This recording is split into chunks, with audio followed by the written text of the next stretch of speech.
विष्णुपदाय कृष्णपृष्ठाय भूतले श्रीमते भक्तिवेदांत स्वामिनिति नामिने।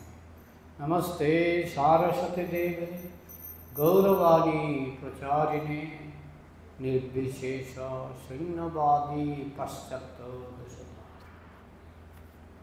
श्रीमद्भागवत चतुर्थ स्कंद षष्ठ अध्याय। ब्रह्मा शिव के प्रसन्न करलेन। 40 नम्बर श्लोक। এই কথা বলবে না। অনুবাদ। শিবের শ্রীপাদপদ্ম দেবতা এবং অসুর উভয়ের দ্বারাই পূজিত হয়, কিন্তু তার অতি উচ্চপদ সত্ত্বেও অন্য সমস্ত দেবতাদের মধ্যে ব্রহ্মাকে দর্শন করা মাত্রই তিনি উঠে দাঁড়িয়ে অবনত মস্তকে তার শ্রীপাদপদ্ম স্পর্শ করেছিলেন। ঠিক যেভাবে বামনদেব কশ্যপ মুনিকে সশ্রদ্ধ প্রণতি নিবেদন করেছিলেন। পদের বিচারে শিব হচ্ছেন ব্রহ্মার উপরে। ব্রহ্মার হচ্ছে 50 কলা, শিবের হচ্ছে 55 কলা। আবার আবির্ভাবের বিচারে শিব ব্রহ্মার পুত্ররূপে আবির্ভূত হয়েছিলেন তার কপাল থেকে। তো এই জন্য সেদিক থেকে ব্রহ্মা শিবের পিতা, তাই ব্রহ্মা শ্রদ্ধেয় শিবের কাছে। কিন্তু প্রকৃতপক্ষে শিব ব্রহ্মার উপরে। শিবের শ্রী পাদপদ্ম দেবতা এবং অসুর উভয়ের দ্বারাই পূজিত হয়। শিবকে সবাই প্রণাম করে, দেবতারাও প্রণাম করে, অসুররাও প্রণাম করে। কিন্তু তার এই উচ্চপদ থাকা সত্ত্বেও তিনি ব্রহ্মাকে প্রণাম করেছিলেন, কারণ ব্রহ্মা তার পিতা। ঠিক যেমন কৃষ্ণ বসুদেবের থেকেও বড়, কারণ কৃষ্ণ হচ্ছেন স্বয়ং ভগবান। কিন্তু বসুদেবকে কৃষ্ণ প্রণাম করতেন। স্বয়ং বসুদেবের থেকে বড় হওয়া সত্ত্বেও তিনি বসুদেবকে প্রণাম করতেন। ঠিক যেমন বামনদেব কশ্যপ মুনিকে প্রণাম করতেন। কারণ কি? বামনদেব তো ভগবান, কশ্যপ মুনি একজন মুনি। বামনদেবের হলো 60 কলা, কশ্যপ মুনির হলো 50 কলা। কিন্তু বামনদেব কশ্যপ মুনিকে প্রণাম করতেন, তার কারণ হচ্ছে তিনি কশ্যপ মুনিকে তার পিতারূপে গ্রহণ করেছিলেন। তিনি কশ্যপ মুনির পুত্ররূপে আবির্ভূত হয়েছিলেন। কশ্যপ মুনি ছিলেন জীব, কিন্তু তার দিব্যপুত্র বামনদেব ছিলেন বিষ্ণুর অবতার। তাই পরমেশ্বর ভগবান হওয়া সত্ত্বেও বিষ্ণু কশ্যপ মুনিকে শ্রদ্ধা প্রদর্শন করেছিলেন। তেমনি শ্রীকৃষ্ণ যখন ছোট ছিলেন তখন তিনি তার পিতা নন্দ মহারাজ এবং মাতা যশোদাকে সশ্রদ্ধ প্রণতি নিবেদন করতেন। কুরুক্ষেত্রের যুদ্ধের সময়েও শ্রীকৃষ্ণ মহারাজ যুধিষ্ঠিরের পাদ স্পর্শ করেছিলেন। যুধিষ্ঠির ছিলেন জীব, 50 কলা, আর কৃষ্ণ 64 কলা। তা সত্ত্বেও কুরুক্ষেত্রের যুদ্ধের আগে কৃষ্ণ যুধিষ্ঠিরকে প্রণাম করেছিলেন বয়োজ্যেষ্ঠ হিসাবে।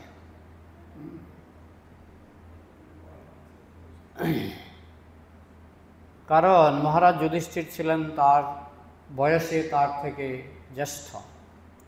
এইভাবে পরমেশ্বর ভগবান শিব এবং অন্যান্য ভক্তরা তাদের উচ্চপদ সত্ত্বেও ব্যবহারিক দৃষ্টান্তের দ্বারা শিক্ষা দিয়েছেন কিভাবে গুরুজনদের প্রতি শ্রদ্ধা অর্পণ করতে হয়।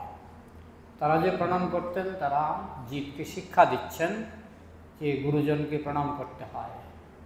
যদিও তারা নিজেরা গুরুজনদের থেকে পদের বিচারে বড়, কিন্তু তা সত্ত্বেও জীবদেরকে শিক্ষা দেওয়ার জন্য তারা পিতামাতাকে প্রণাম করতেন, গুরুজনদের প্রণাম করতেন। কারণ জগৎবাসীকে শিক্ষা দেওয়ার জন্য তারা এটা করতেন। শিব ব্রহ্মাকে সশ্রদ্ধ প্রণতি নিবেদন করেছিলেন, কারণ ব্রহ্মা ছিলেন শিবের পিতা, কারণ ব্রহ্মা হচ্ছেন তার পিতা। ঠিক যেমন কশ্যপ মুনি ছিলেন বামনদেবের পিতা। কশ্যপ মুনি তা জীবতত্ত্ব 50 কলা, আর বামনদেব বিষ্ণুতত্ত্ব 60 কলা। কিন্তু তা সত্ত্বেও বামনদেব কশ্যপ মুনিকে প্রণাম করেছিলেন। 41 নম্বর শ্লোক।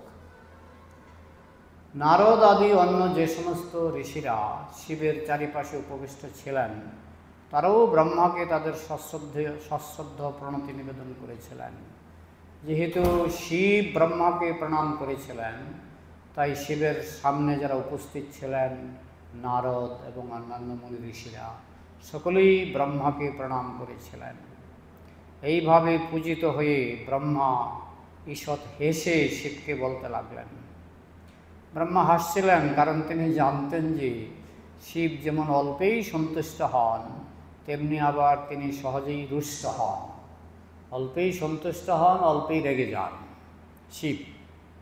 তার আশঙ্কা ছিল যে তার পত্নীর বিয়োগে এবং দক্ষের দ্বারা অপমানিত হওয়ার ফলে তিনি হয়তো ক্রুদ্ধ হয়ে থাকতে পারেন। তাই ব্রহ্মা মনে মনে ভাবছিলেন যে দক্ষ মহারাজ যেহেতু দক্ষ মহারাজের অপমানের কারণে তার পত্নী সতী দেহত্যাগ করেছেন, সেই জন্য শিব হয়তো রেগে আছেন। তার সেই ভয় গোপন করার জন্য তিনি হেসেছিলেন এবং শিবকে নিম্নলিখিত শ্লোকে সম্বোধন করেছিলেন। ব্রহ্মা বললেন, হে ভগবান শিব, আমি জানি যে আপনি সমগ্র জড়জগতের নিয়ন্তা, জড় সৃষ্টির পিতা এবং মাতা উভয়ই হচ্ছেন আপনি, এবং আপনি জড় সৃষ্টির অতীত পরম ব্রহ্ম। এইভাবে আমি আপনার তত্ত্ব অবগত আছি। ব্রহ্মা বলছেন শিবকে। শিব যদিও ব্রহ্মাকে শ্রদ্ধা সহকারে প্রণতি নিবেদন করেছিলেন, তবু ব্রহ্মা জানতেন যে শিবের পদ তার থেকে উপরে। ব্রহ্মসংহিতায় শিবের পদের বর্ণনা করা হয়েছে।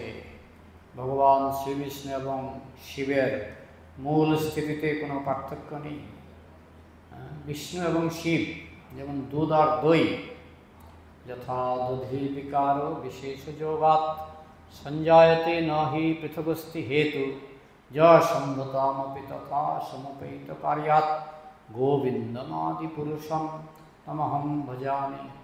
দুধ আর দইয়ের মধ্যে যেমন পার্থক্য নেই, ঠিক তেমনি বিষ্ণু আর শিবের মধ্যে কোনো পার্থক্য নেই। কিন্তু তা সত্ত্বেও শিব বিষ্ণু থেকে ভিন্ন।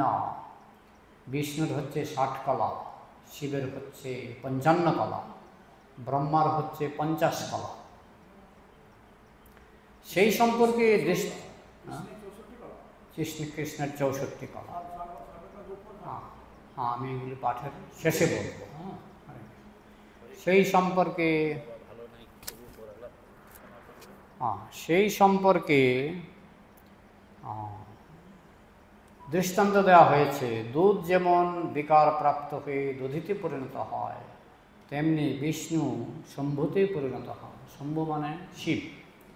দুধ থেকে দই হয়, ঠিক তেমনি বিষ্ণু থেকে শিব হয়। বিষ্ণুর হচ্ছে 60 কলা আর শিবের হচ্ছে 55 কলা। দুধ থেকে দই হয়, কিন্তু দই থেকে দুধ হয় না। ঠিক তেমনি বিষ্ণু থেকে শিব হয়, কিন্তু শিব থেকে বিষ্ণু হয় না। 43 নম্বর শ্লোক।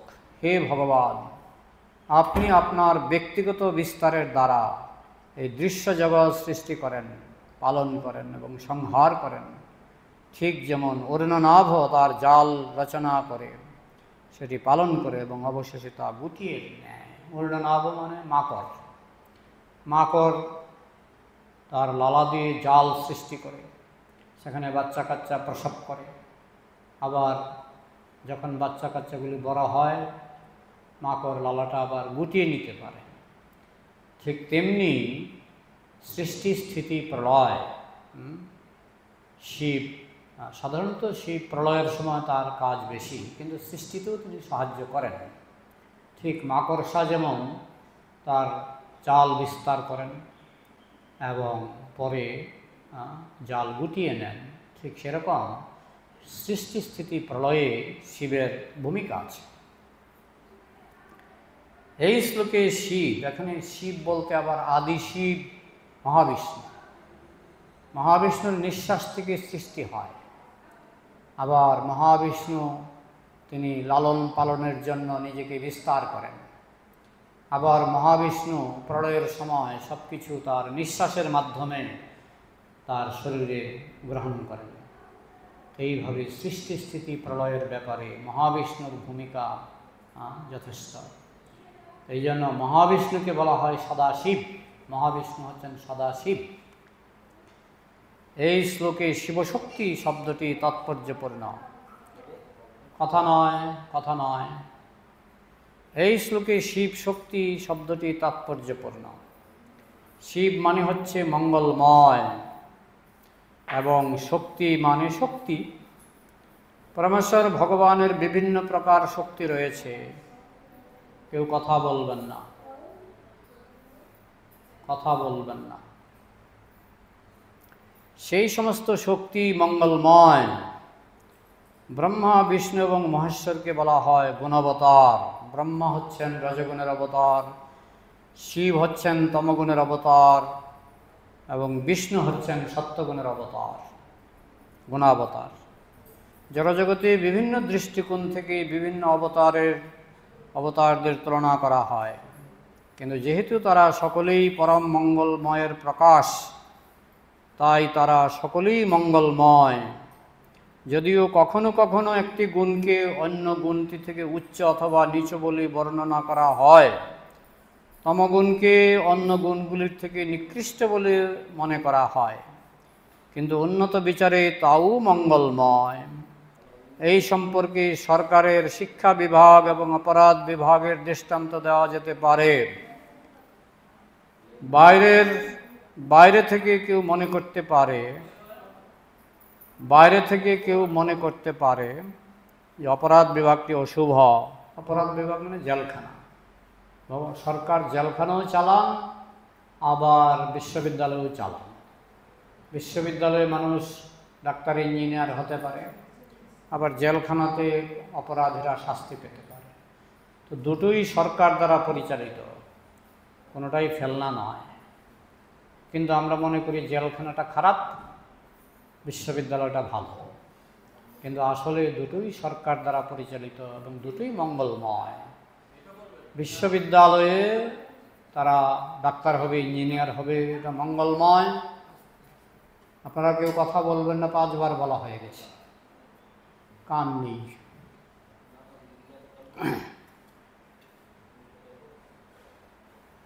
কিন্তু উন্নত বিচারে তাও মঙ্গলময়। জেলখানাটাও মঙ্গলময়।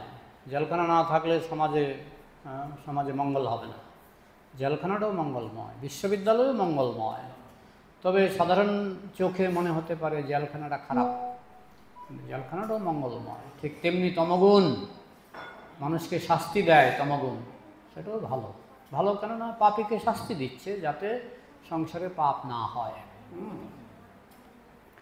এই সম্পর্কে সরকারের শিক্ষা বিভাগ এবং অপরাধ বিভাগ মানে জেলখানা বিভাগের দৃষ্টান্ত দেওয়া যেতে পারে। বাইরে থেকে কেউ মনে করতে পারে যে অপরাধ বিভাগটি অশুভ, কিন্তু সরকারের দৃষ্টিভঙ্গিতে তা শিক্ষা বিভাগের মতোই গুরুত্বপূর্ণ। জেলখানাটা সরকার কম টাকা খরচ করে না জেলখানার জন্য। বিশ্ববিদ্যালয়ে তো খাওয়া দাওয়া ছাত্ররা নিজের বাড়ি থেকে করে আসে। জেলখানাতে যারা থাকে তাদের খাওয়া দাওয়া সরকার চালায়। তো সরকার জেলখানার জন্য ভালোই খরচ করেন এবং দুটোই মঙ্গলময়। জেলখানা মঙ্গলময় কারণ অপরাধীদের শাস্তি দিয়ে সমাজের মঙ্গল করে, আবার বিশ্ববিদ্যালয় মঙ্গলময় কেননা বিশ্ববিদ্যালয়ে যারা শিক্ষা লাভ করছে তারাও সমাজের মঙ্গল করে। তো বাইরে থেকে কেউ মনে করতে পারে যে অপরাধ বিভাগটি অশুভ, কিন্তু সরকারের দৃষ্টিভঙ্গিতে তা শিক্ষা বিভাগেরই মতো গুরুত্বপূর্ণ। তাই সরকার পক্ষপাত শূন্য হয়ে উভয় বিভাগকেই সমানভাবে অর্থানুকূল্য করেন। সরকার জেলের জন্য টাকা খরচ করেন এবং বিশ্ববিদ্যালয়ের জন্য টাকা খরচ করেন। তো এবার প্রশ্ন থাকলে আবার বলুন। শুনেছি রাধা কৃষ্ণের বিবাহ হয়েছে, তাই তো? বলুন। রাধা কৃষ্ণের অরুজাত কোনো সন্তান আছে কি? হ্যাঁ, রাধা কৃষ্ণের অরুজাত কোনো সন্তান আছে কি? না, তাদের সন্তান থাকবে না, কারণ চিৎজগতে জন্ম নেই। চিৎজগতে জন্ম নেই। জন্ম মৃত্যু জরা ব্যাধি শুধু জড়জগতের ব্যাপার। আর রাধাকৃষ্ণ হচ্ছেন চিন্ময় স্তরে অধিষ্ঠিত, তাই গোলকে কারো সন্তান হয় না। গোলকে কৃষ্ণ যশোদার সন্তান, কিন্তু জন্ম হয়নি। পৃথিবীতে তিনি যেমন বসুদেবের সন্তান, সেখানে এক ধরনের জন্ম হয়েছিল, যদিও মানুষের মতো জন্ম হয়নি। আর গোলকে তো জন্মই হয় না, গোলকে কোনো জন্ম মৃত্যু এসব নাই। তাই রাধার সঙ্গে কৃষ্ণের সম্পর্ক হচ্ছে চিন্ময়, তাই সেখানে তাদের কোনো সন্তানের প্রশ্নই ওঠে না, কারণ গোলকে কারো সন্তান হয় না। হ্যাঁ, যেমন গোপীরা, কোটি কোটি গোপীরা কৃষ্ণের সঙ্গে নৃত্য করেছেন, কিন্তু কৃষ্ণ থেকে তাদের কারো সন্তান হয়নি। সন্তান জিনিসটা জড়জগতে, জড়জগতে। ঠিক আছে, আর কিছু প্রশ্ন?